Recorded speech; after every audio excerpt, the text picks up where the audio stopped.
Forte affluence ici à l'Agence nationale des transports terrestres depuis l'annonce d'une répression contre les infractions routières par la police républicaine.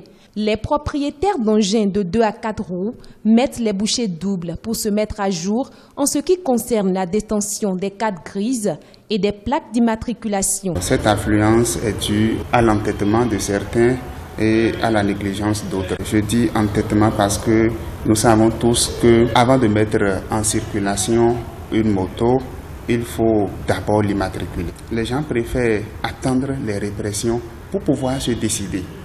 Il y en a qui avaient demandé leur immatriculation, ils étaient venus à la NAT déposer leur dossier et les motos ont été belles et les plaques, les dossiers ont été saisis, traités et les plaques ont été sorties. Mais ces derniers ne viennent pas pour faire la fixation de leurs plaques. Donc ces plaques sont... Nous avons des milliers de plaques qui sont dans nos services, malgré toutes les relances que nous avions faites en les appelant, en les contactant directement parce que nous avons leur numéro de téléphone. Ceux-là ne se présentent pas.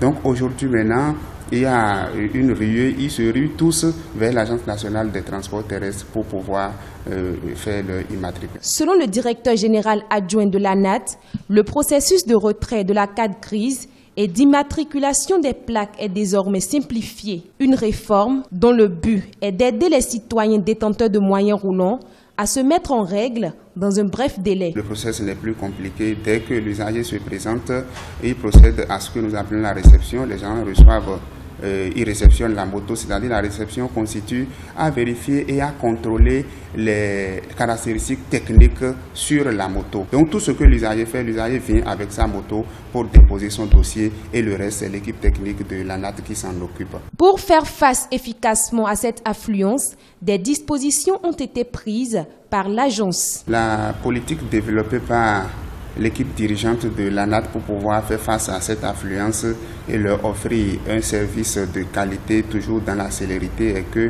nous avons renforcé notre équipe. Nous avons renforcé notre équipe à 2 niveaux. Le premier niveau, nous avons renforcé l'équipe de réception des motos et l'équipe qui reçoit directement les dossiers. Aujourd'hui maintenant, si vous allez sur le terrain, vous allez constater au moins 10 postes qui sont installés et tous ceux-là reçoivent les dossiers. Nous avons renforcé également l'équipe de la cellule informatique qui traite automatiquement les dossiers parce que c'est à la cellule informatique que les dossiers, une fois reçus, sont traités et les cartes grises sont imprimées.